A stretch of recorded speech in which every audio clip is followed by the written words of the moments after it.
Welcome to Nirmala accountancy classes. मेरा नाम मिथिलेश सिंह है। आज के टॉपिक में books of original entry journal में हम लोग रेवेन्यूज पर बातें करेंगे। इनका भी मैंने ब्रैकेट में लिख दिया है। रेवेन्यूज का नेचर क्या है? रेवेन्यूज का नेचर भी रेवेन्यूज का ही होता है। जो मॉडर्न रूल्स ऑफ जर्नलाइजिंग है उसके अनुसार रेवेन्यूज ग्रुप के भी अकाउंट्स बहुत सारे होते हैं। जैसे सेल्स है तो सेल्स की का तो हम लोग अलग अलग जर्नल सीख लिया है, लेकिन इसके अतिरिक्त भी रेवेन्यूज़ के बहुत सारे स्रोत होते हैं, सोर्सेज होते हैं। तो इसका क्या नेचर है रेवेन्यूज का? अब रेवेन्यूज क्या होता है? हम गुड्स या सर्विसेज जब सेल करते हैं तो हमको पैसा मिलता है। कोई भी बिजनेस का जो मोटो होता है, कोई बिजनेस क्या है? बिजनेस क्या होता है? बिजनेस एक एक्शन है, ऑर्गेनाइज एक्शन है स्पेसिफिक पर्पस के लिए। स्पेसिफिक पर्पस क्या होता है? मेनली प्रॉफिट कमाना। प्रॉफिट कमाना, लॉस भी हो जाता है लेकिन प्रॉफिट कमाना ही मकसद होता है। तो रेवेन्यूज में हमारा एक इनकम का भी इनपुट मिला रहता है, इनकम का भी कंपोनेंट मिला रहता है। क्योंकि जितने में कोई चीज़ हम प्रोड्यूस करते हैं या हम सर्विसेज प्रोड्यूस करते हैं या गुड्स प्रोड्यूस करते हैं या गुड्स खरीदते हैं, अगर ट्रेडिंग ऑर्गेनाइजेशन है उतने में बेचते नहीं हैं, उससे अधिक में बेचते हैं। तो उसी को हम लोग, जो बेचने से हमको प्रोसीड मिलता है उसी को हम लोग रेवेन्यूज़ कहते हैं। तो रेवेन्यूज जब हमको मिलता है तो कैसे मिलता है? हमको कैश में मिल सकता है, हमको रेवेन्यूज हमारा पेड होता है या पेमेंट रिसिप्ट होता है। रेवेन्यूज का पेमेंट रिसिप्ट होता है। रिसिप्ट होता है तो किस फॉर्म में होता है? कैश में होता है या चेक के द्वारा होता है। ऐसी स्थिति में इसका नेचर क्या है? एक एब्सोल्युटली रेवेन्यूज का नेचर रेवेन्यूज का है।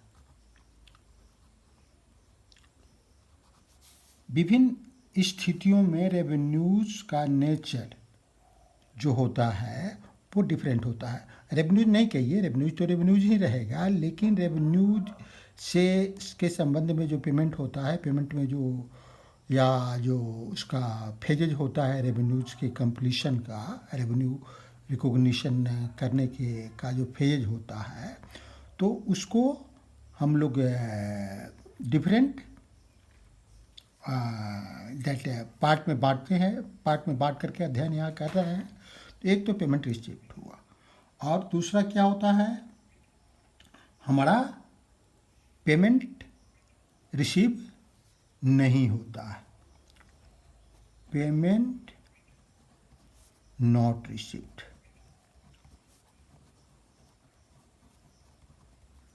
मतलब रेवेन्यूज अर्न करने के लिए जो हमको गुड्स देना था वो हम लोगों ने दे दिया, सर्विसेज प्रोवाइड करना था सर्विसेज प्रोवाइड कर दिया, लेकिन पैसा हमको नहीं मिला, पेमेंट हमको नहीं मिला, फिर भी वो हमारा रेवेन्यू होता है, फिर भी वो हमारा रेवेन्यू होता है। ऐसी स्थिति में क्या होगा? ये रेवेन्यू जो होगा, ऐसी स्थिति में हमारा रेवेन्यू नहीं रह करके एक एसेट बन जाता है। क्योंकि रेवेन्यू हमारा कैश फॉर्म में रिसीव होता है, तो कैश एक एसेट है, तो इस एसेट में नहीं रह करके दूसरे फॉर्म का एसेट में वो परिवर्तित हो जाता है। तो यहाँ किसी पर्सन का नाम लिखा हो सकता है, किसी पर्सन का नाम नहीं लिखा हो सकता है। पर्सन का नाम जब लिखा है रेवेन्यू के बारे में तो उस पर्सन का नाम लिख देंगे अकाउंट में, कोई दिक्कत नहीं है। अगर नहीं लिखा है तो इसके लिए एक कॉमन शब्द है जिसका उपयोग हम लोग करते हैं, एक्रूड इनकम। एक्रूड इनकम, या उस खास रेवेन्यू का नाम लिख सकते हैं। जैसे इंटरेस्ट एक्रूड है तो इंटरेस्ट लिख सकते हैं, कोई दिक्कत नहीं है। इंटरेस्ट लिख सकते हैं, कोई दिक्कत नहीं है। तो हम उसका भी नाम लिख, लेकिन हम लोग एक्रूड इनकम लिखने से ये फ़ायदा होगा कि इन जितने भी रेवेन्यूज़ के अकाउंट्स हैं उनके बारे में अगर एक्रूड होगा, वो एक्रूड होंगे तो उनको इसी कॉमन अकाउंट में रखा जा सकता है, अनेक अकाउंट नहीं खोलने पड़ेंगे। और ऐसे केसेज साल में बहुत कम होते हैं, बार बार नहीं होते हैं। तो ये अलग अलग अकाउंट खोलने से भी लंबी हो जाती है दैट अकाउंटिंग की प्रक्रिया, तो इसको भी अवॉइड करना चाहिए।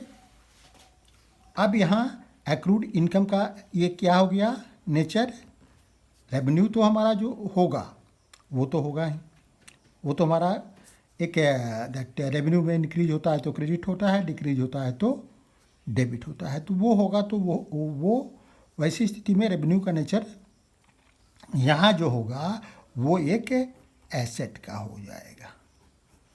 कभी कभी क्या होता है, एडवांस में रेवेन्यू हमको मिल जाता है, मतलब सर्विसेज हमने नहीं दिया है, कोई भी किसी ऑर्गेनाइजेशन ने सर्विसेज प्रोवाइड नहीं किया है लेकिन उसको पैसा मिल गया है, तो वैसी स्थिति में क्या होगा, अनअर्न्ड, उसको क्या कहते हैं, unearned that income, unearned income.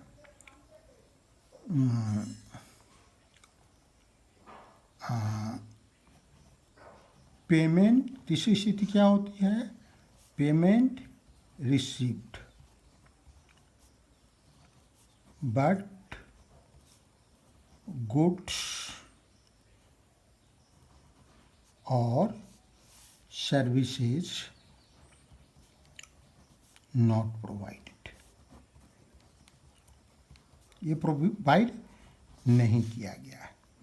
ऐसी स्थिति में क्या होती है, ये जो पेमेंट मिलता है और हमने न तो गुड्स दिया है, अगर सेल के अगेंस्ट में पेमेंट मिला है, हमारे किसी कस्टमर ने एडवांस दिया है तो, या अगर सर्विसेज के लिए है तो हमने सर्विस नहीं दिया है, तो ऐसी स्थिति में ये क्या हो जाएगा, एक हमारे लिए लायबिलिटी हो जाएगा। जब लायबिलिटी होगा तो किसी व्यक्ति का नाम लिखा रख सकता है और दूसरी स्थिति में नहीं लिखा रह सकता है। लिखा रहेगा तो उस पर्सन का नाम लिख देंगे,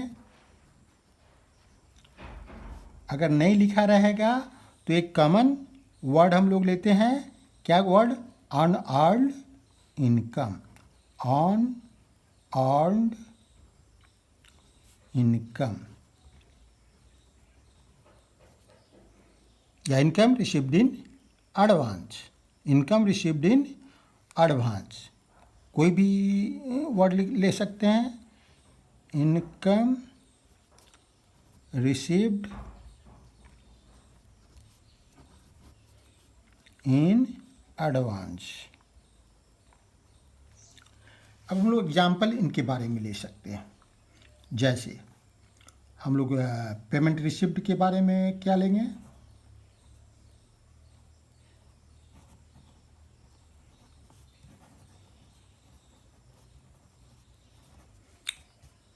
पेमेंट रिसिप्ट, पेमेंट रिसिप्ट, जैसे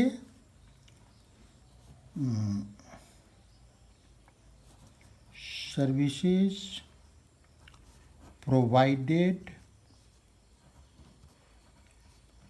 इन February 20 and paid rupees 1 lakh, 1 lakh का सर्विसेज प्रोवाइड किया गया और पेमेंट भी मिल गया, and paid rupees 1 lakh in February 20। ये क्या हो गया, हमारा एक रेवेन्यू वो एब्सोल्यूट रेवेन्यू हो गया। दूसरी स्थिति क्या होती है, जो हमारा एक्रूड इनकम है, accrued income, services provided, services rendered but in February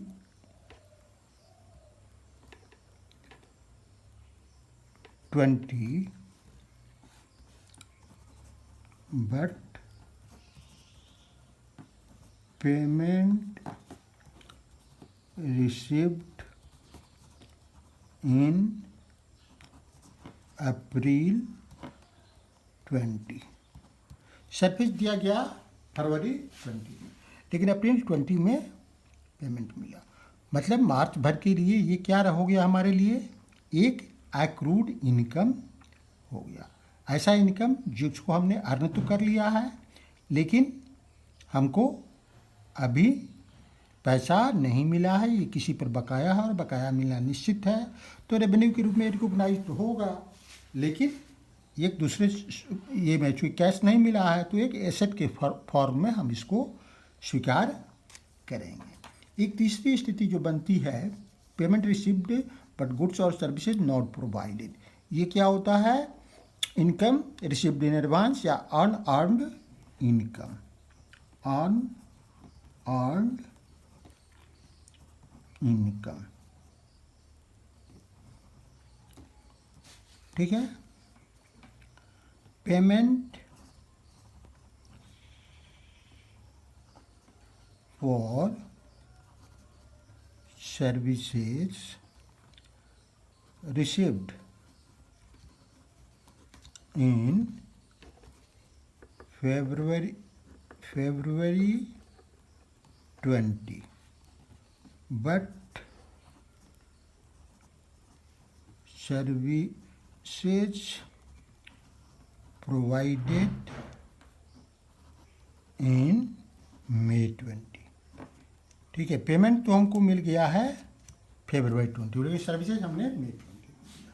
तो ये हमारे लिए फ्रॉम दैट मार्च टू अप्रैल के लिए एक अनअर्न्ड इनकम हो जाएगा। अनअर्न्ड इनकम हो तो हमारे लिए क्या होगा, एक लायबिलिटी को हो जाएगा। तो ये पहले केस में पेमेंट जो रिसीव्ड है इसमें क्या होगा, एक्सपेंस होगा। एक्रूड इनकम हमारे लिए क्या होगा, एक एसेट होगा, और ये क्या होगा, एक लायबिलिटी हो जाएगा। जो अनअर्न्ड इनकम है वो पैसा हमको मिल गया है, लेकिन हमने अभी तक सर्विसेज नहीं दिया या गुड्स डिलीवर नहीं किया गया। ये सिर्फ एक रेवेन्यू करने का मतलब कि हम हर रेवेन्यू के बारे में बात कर रहे हैं, चाहे वो रेंट से रेवेन्यू हो, चाहे वो कमीशन से रेवेन्यू हो, इंटरेस्ट से रेवेन्यू हो, डिविडेंड से रेवेन्यू हो, दैट अदर कोई सोर्सेज हो उससे उसका रेवेन्यू हो। तो हर तरह के रेवेन्यू के बारे में हम बात कर रहे हैं। कुछ बड़े कॉमन शब्द हैं, जैसे कमीशन है, इंटरेस्ट है, रेंट है, डिस्काउंट है, और दैट डिविडेंड है, रॉयल्टी है। ये ऐसे शब्द हैं, ये एक्सपेंस के रूप में भी उपयोग होते हैं और रेवेन्यू के रूप में भी। एक्सपेंस तब होंगे जब इनका हम पेमेंट करेंगे, रेवेन्यू तब होंगे जब इनको हम रिसीव करेंगे। ठीक है, जब उनको रिसीव करेंगे तो ये रेवेन्यू हो जाएंगे, जब इनका पेमेंट करेंगे तो जो जिन शब्दों की चर्चा हमने तुरंत पहले की है। अब हम लोग कुछ क्वेश्चन, कुछ एग्जाम्पल ले लेते हैं, कुछ ट्रांजेक्शन ले लेते हैं और उन ट्रांजेक्शन को करेंगे। सबसे पहले हम लोग ट्रांजेक्शन्स कुछ ले लेते हैं। उनका हम लोग जर्नल करेंगे। Reason for debit and credit करेंगे। रीजन फॉर डेबिट और क्रेडिट, डेबिट होगा या क्रेडिट होगा, दोनों तो नहीं होगा। तो यहाँ हम ट्रांजैक्शन लिख रहे हैं, यहाँ हम जर्नल बीच में करेंगे, लास्ट में रीजन भी लिखते चलेंगे ताकि आपको समझ में, ये आपको जब परीक्षा में एग्ज़ाम में जब आप जर्नल की एंट्री बनानी होगी तो एक इसमें ये लिखने की ज़रूरत नहीं है, सिर्फ फॉर्मेट में जर्नल का होता है, उसमें जर्नल करना ज़रूरी होगा। जैसे मान लीजिए कि रेंट एक आइटम है जो एक दैट रेवेन्यू का आइटम है, इसको हम रेवेन्यू मान रहे हैं। चूँकि मैंने बताया कि रेंट कॉमन है तो रेंट रिसीव जो है वो एक दैट रेवेन्यू का आइटम है। हम जनरल ट्रांजेक्शन पहला ले रहे हैं, rent received by cheque ₹1 lakh. Rent received by cheque ₹1,00,000। अब यहाँ कौन कौन सा रेंट हम रिसीव कर रहे हैं, तो एक तो रेंट हमारा अकाउंट हो गया, एक रेवेन्यू है, दूसरा चेक हो गया। तो रेंट अकाउंट हो गया। रेंट अकाउंट क्या हुआ, एक रेवेन्यू अकाउंट हुआ। रेवेन्यू में क्या हो रहा है, इंक्रीज कर रहा है। इंक्रीज को क्या करते हैं, क्रेडिट करते हैं। दूसरा क्या हो गया, बैंक अकाउंट हो गया। बैंक अकाउंट क्या है, एक एसेट अकाउंट है। एसेट में इंक्रीज हो रहा है, इंक्रीज को क्या करते हैं, डेबिट करते हैं। जर्नल क्या होगा, bank account debit 1,00,000 to rent account. दूसरा जर्नल हम लोग लेते हैं, ट्रांजैक्शन लेते हैं, rent due but not received ₹2,00,000। Rent due but not received ₹2,00,000। ठीक है, रेंट ड्यू है लेकिन नॉट रिसीव नहीं हुआ। तो यहाँ कौन कौन सा है, एक तो रेंट अकाउंट होगा ही, क्योंकि रेंट हमारा ड्यू हो गया है, जब अर्न हमने कर लिया है तो वो हमारा इनकम बनेगा ही।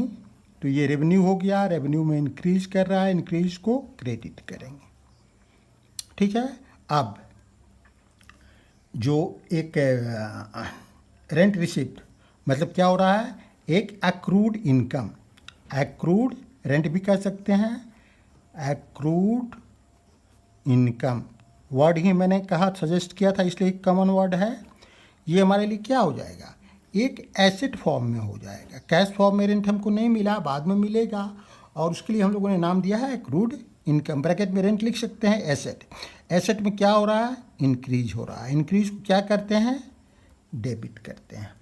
तो यहाँ क्या होगा, जर्नल एक्रूड इनकम, ब्रैकेट में हम रेंट लिख सकते हैं, अकाउंट डेबिट कितना, 2,00,000 टू रेंट अकाउंट। रेंट तो क्रेडिट हर हाल में होगा ही, सिर्फ एडवांस रेंट मिलेगा तब नहीं होगा, क्योंकि हमने सर्विसेज नहीं दिया है। थर्ड है rent for June 20 received in January 20। Rent for June 20 received in जनवरी 20। जून 20 का रेंट जनवरी 20 में ही मिल गया। यहाँ कौन कौन सा अकाउंट हुआ, यहाँ अकाउंट हुआ, एक तो हुआ जून 20 का जनवरी 20 में ही मिल गया, मतलब रेंट अभी ड्यू नहीं हुआ, अर्न नहीं हुआ है, लेकिन पैसा मिल गया। तो ये पैसा मिल गया तो एक तो क्या हो गया, कैश अकाउंट हो गया। कैश अकाउंट में क्या हो रहा है, कैश अकाउंट एक एसेट अकाउंट है। एसेट अकाउंट में क्या हो रहा है, इंक्रीज हो रहा है। इंक्रीज को क्या करेंगे, डेबिट करेंगे। ठीक है, और ये क्या मिला हमको, अनअर्न्ड इनकम। ऐसा इनकम मिल गया जिसको हम लोगों ने कमाया अभी नहीं है। तो ये हमारे लिए क्या होगा, अर्न्ड इनकम, ब्रैकेट में हम रेंट लिख सकते हैं। ये हमारे लिए क्या होगा, एक लायबिलिटी होगा। लायबिलिटी में क्या हो रहा है, हमारा इंक्रीज कर रहा है। इंक्रीज को क्या करते हैं, क्रेडिट करते हैं। तो हम जर्नल क्या करेंगे, कैश अकाउंट डेबिट कितना, ₹1,00,000 1,00,000 to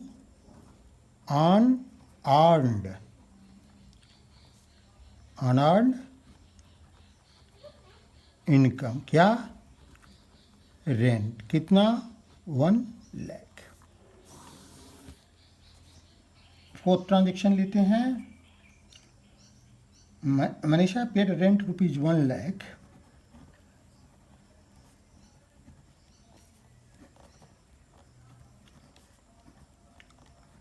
rent rupees 1 lakh in March for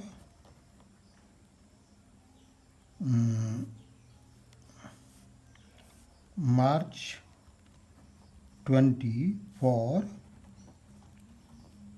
March and April 20। Manisha ने 2 महीने का रेंट पे कर दिया मार्च में ही, मार्च और अप्रैल का। तो इसमें कितने अकाउंट बनेंगे? इसमें 3 अकाउंट बनेंगे। इसमें कौन कौन से 3 अकाउंट बनेंगे? एक तो कैश अकाउंट बनेगा, पैसा हमको मिल रहा है। कैश अकाउंट क्या है? एक एसेट अकाउंट है। कैश में क्या हो रहा है? इंक्रीज हो रहा है। इंक्रीज को क्या करेंगे? डेबिट। अब मार्च में पेमेंट हो रहा है, मार्च का रेंट है, ड्यू हुआ है, तो ये हमारे लिए एक रेवेन्यू अकाउंट हो जाएगा। रेंट अकाउंट एक रेवेन्यू अकाउंट हो जाएगा। रेवेन्यू में इंक्रीज कर रहा है, रेवेन्यू के इंक्रीज को क्रेडिट करते हैं। लेकिन एक और अप्रैल में जो 20 में जो का रेंट हमको मिल रहा है, वो तो उसको हम लोगों ने अर्न नहीं किया है, सर्विसेज हमने प्रोवाइड नहीं किया है। सर्विसेज जो रेंटर है उसने अभी तक लिया नहीं है, चूँकि मार्च में ही पेमेंट कर रहा है। तो ये हमारे लिए क्या हो जाएगा? एक लायबिलिटी हो जाएगा, मतलब अनअर्नड इनकम हो जाएगा। Unearned income. अनअर्नड इनकम हमारे लिए क्या होता है? अकाउंट। हम जानते हैं कि लायबिलिटी का अकाउंट होता है, लायबिलिटी के अकाउंट में इंक्रीज कर रहा है। इंक्रीज को क्या करते हैं? क्रेडिट करते हैं। जर्नल क्या होगा? Cash account debit 1 lakh to rent account कितना? 0.5। 2 महीने का रेंट 1 लाख है, तो 1 महीने का रेंट कितना हुआ? 0.5 lakh to unearned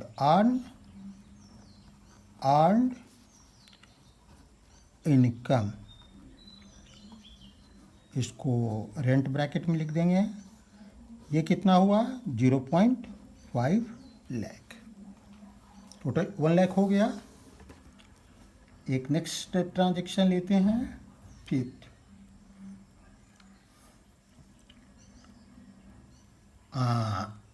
that is Ritesh paid rupees 1 lakh for his rent for March April 20। In April 20 that another example हम लोग ले लेते हैं एक, दैट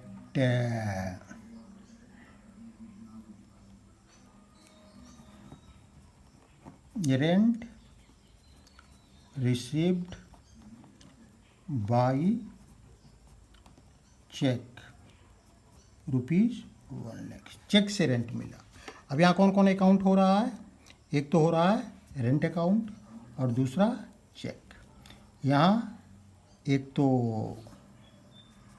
मनीषा के अकाउंट अनअर्नड इनकम, यहाँ मनीषा अकाउंट भी हो सकता है, बल्कि मनीषा अकाउंट ज़्यादा जब नाम लिखा हुआ तो ज़्यादा अप्रोप्रिएट है। मनीषा अकाउंट ज़्यादा अप्रोप्रिएट है। अनअर्नड अकाउंट के बदले में आप मनीषा अकाउंट लिखें, मनीषा अकाउंट और रेंट लिख दें। तो rent received by cheque rupees 1 lakh. ठीक है। अनअर्नड इनकम भी यहाँ गलत नहीं था, बिल्कुल सही था। ठीक है। लेकिन जब नाम लिखा रहता है, और मैंने बताया है आपको कि नाम लिख देते हैं, तो नाम लिखिए, कोई गलती नहीं होगी, क्योंकि कॉन्सेप्चुअल आपको कन्फ्यूजन हो सकता है, इसलिए मैंने कहा। या चेक से मिला तो एक तो हमारा बैंक अकाउंट हो रहा है। बैंक अकाउंट हमारा एक एसेट अकाउंट है, एसेट में इंक्रीज कर रहा है, इंक्रीज कर रहा है तो डेबिट होगा। दूसरा हमारा रेंट अकाउंट हो रहा है, और रेंट अकाउंट हमारा एक रेवेन्यू अकाउंट है, रेवेन्यू में इंक्रीज हो रहा है, इंक्रीज को क्रेडिट करते हैं। तो जर्नल क्या बनेगा? Bank account debit 1 lakh to rent account. एक जर्नल और ले लेते हैं हम जानते हैं कि सेल भी रेवेन्यू का एक प्रमुख स्रोत है। है ना सेल के, लेकिन सेल और परचेज के हर तरह के जर्नल हम लोगों ने पहले किए हैं। एक खास तरह का जर्नल की एंट्री हम लोगों ने नहीं की थी जो एक एक्सपेंस से संबंधित है, और चूँकि यहाँ हर तरह के एक्सपेंस के जर्नल के बारे में हम लोग बात कर रहे हैं, हर तरह के मतलब जो सेल्स का जो रेवेन्यू के हर जो उसको कहें कि हर डिवीज़न के हर रूप जो एडवांस दिया जाता है या बकाया रहता है रेवेन्यू, उसके बारे में। तो यहाँ भी जब हम एडवांस देते हैं तो क्या एंट्री करते हैं, जर्नल ले लेते हैं, that is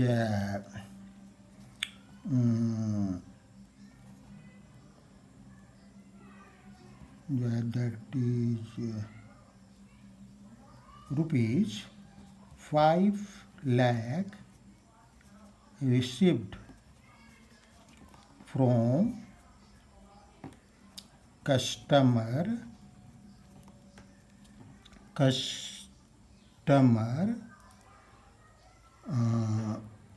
as advance. Customer से 5 लाख रुपया एडवांस के रूप में मिला, ठीक है। तो कस्टमर कौन होता है हमारा, जो हमसे गुड्स या सर्विसेज कुछ लेगा। तो वैसे स्थिति में हमारा कौन कौन सा हो जाएगा, बाई चेक, ठीक है। चेक में मिला, कस्टमर से एडवांस मिला, तो हमारा कौन कौन अकाउंट हो जाएगा। एक तो बैंक अकाउंट होगा, बैंक अकाउंट क्या है, एसेट अकाउंट। एसेट में इंक्रीज हो रहा है, इंक्रीज को क्या करेंगे, डेबिट करेंगे। दूसरा अकाउंट है advance from supplier, advance from supplier. इसको हम लोग अनअर्न इनकम नहीं कह के एडवांस फ्रॉम सप्लायर नहीं, फ्रॉम कस्टमर अकाउंट। सप्लायर तो वो होता है जो हमको गुड्स देता है, कस्टमर वो होता है जिसे जो हमसे गुड्स खरीदता है, account.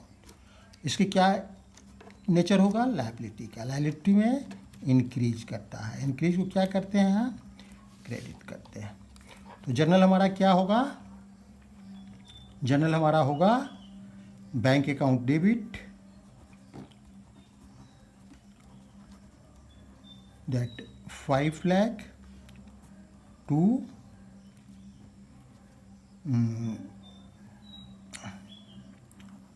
Advance from customer account 5 lakh, ठीक है। एक जर्नल और हम लोग ले लेते हैं, रुपीज़।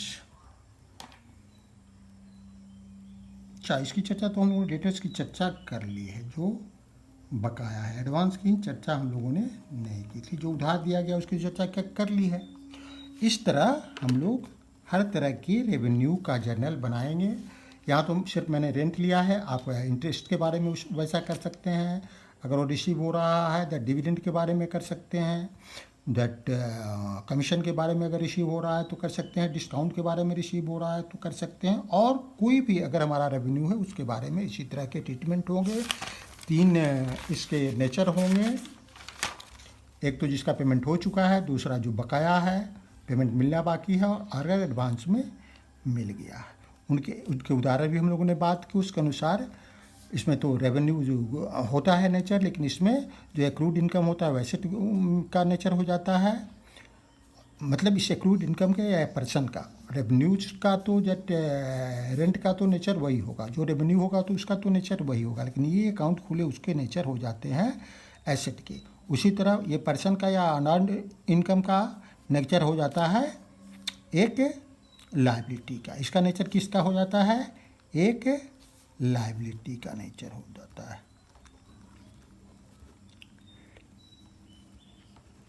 इस तरह मैं समझता हूँ कि आपने अच्छी तरह समझ लिया होगा इसको, रेवेन्यूज़ के बारे में। अगर आपको ये वीडियो पसंद आए तो आप ज़रूर इसको सब्सक्राइब करें। Thank you, see you again.